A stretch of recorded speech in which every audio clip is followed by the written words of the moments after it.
The real deal. Indonesian language. Selama ratusan tahun bangsa-bangsa lain tidak menyembah Tuhan dalam roh dan kebenaran seperti yang dinyatakan dalam Yohanes pukul 4:23. Dinyatakan, tetapi saatnya akan datang dan sudah tiba sekarang, bahwa penyembah-penyembah benar akan menyembah Bapa dalam roh dan kebenaran, sebab Bapa menghendaki penyembah-penyembah demikian. Penyembah-penyembah sejati adalah orang-orang Kristen sejati dan Anda harus memahami bahwa Anda tidak termasuk keduanya saat ini tetapi mudah-mudahan Anda akan menjadi orang Kristen sejati di masa depan. Ada tragedi yang terjadi pada orang-orang Kristen non-Yahudi dan orang suci yang merupakan orang percaya yang benar secara rohani. Mereka dibunuh oleh orang-orang percaya lain yang disebut benar secara jasmani. Setiap orang menyebut diri mereka Kristen ratusan tahun yang lalu sama seperti mereka menyebut diri mereka hari ini. Orang-orang Kristen sejati adalah satu-satunya yang dapat memberi Anda kebenaran tentang perjanjian baru karena mereka memiliki roh kebenaran di dalam diri mereka.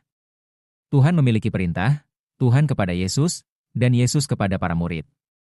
Kebenaran dan misteri diungkapkan kepada para murid. Markus 4:11-12, katanya kepada mereka, "Kepadamu telah diberi karunia untuk mengetahui rahasia kerajaan Allah, tetapi kepada mereka yang berada di luar, segala sesuatu disampaikan dalam perumpamaan, 12 supaya sekalipun melihat, mereka melihat namun tidak menanggap, dan sekalipun mendengar, mereka mendengar namun tidak mengerti." Lukas 8:9-10, murid-muridnya bertanya kepadanya, "Apakah arti perumpamaan ini?" 10 jawabnya, "Kepadamu telah diberi karunia untuk mengetahui rahasia kerajaan Allah, tetapi kepada orang-orang lain hal itu diberikan dalam perumpamaan, supaya sekalipun melihat, mereka tidak melihat dan mendengar, mereka tidak mengerti." Para murid pertama kali disebut orang Kristen dalam Kisah Para Rasul pukul 11:26. Orang Kristen menjalani proses pengudusan dan menjadi orang kudus. Jadi, orang Kristen dan orang kuduslah yang mengajar orang percaya, mereka yang belum dibaptis dengan Roh Kudus dengan manifestasi roh kebenaran. Orang percaya harus mendengar kebenaran dari orang Kristen atau orang kudus sejati. Roma 8:8, jadi mereka yang hidup dalam daging, tidak mungkin berkenan kepada Allah. 1 Korintus pukul 15:44, yang ditabur adalah tubuh alamiah, yang dibangkitkan adalah tubuh rohaniah. Ada tubuh alamiah, dan ada tubuh rohaniah.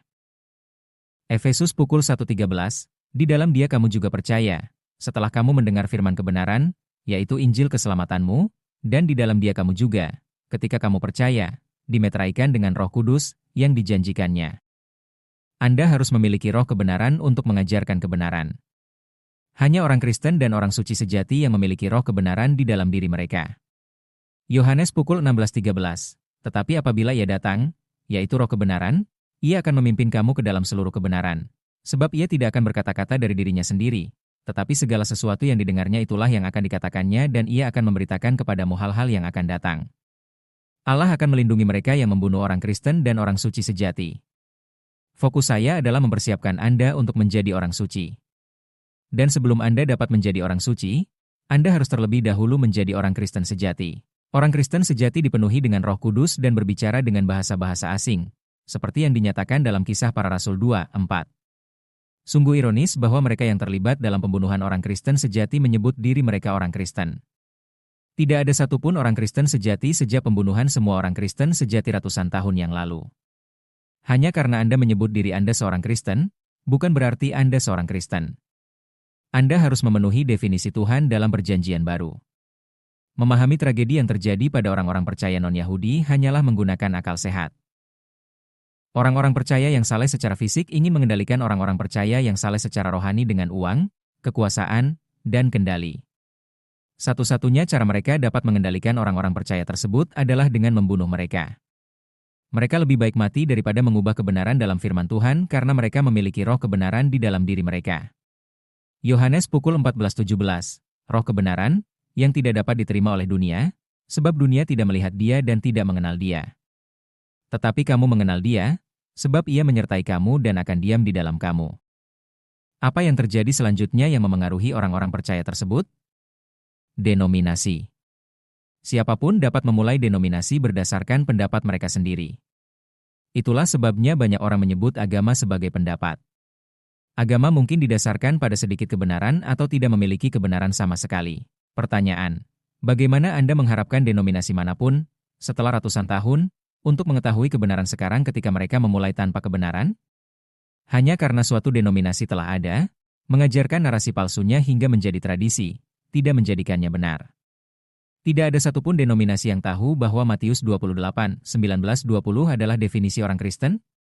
Atau bahwa Yohanes 3:5, Markus 16, 16-18, Kisah Para Rasul 2:4, atau bahkan Yohanes pukul 3:16 mendefinisikan apa itu orang Kristen?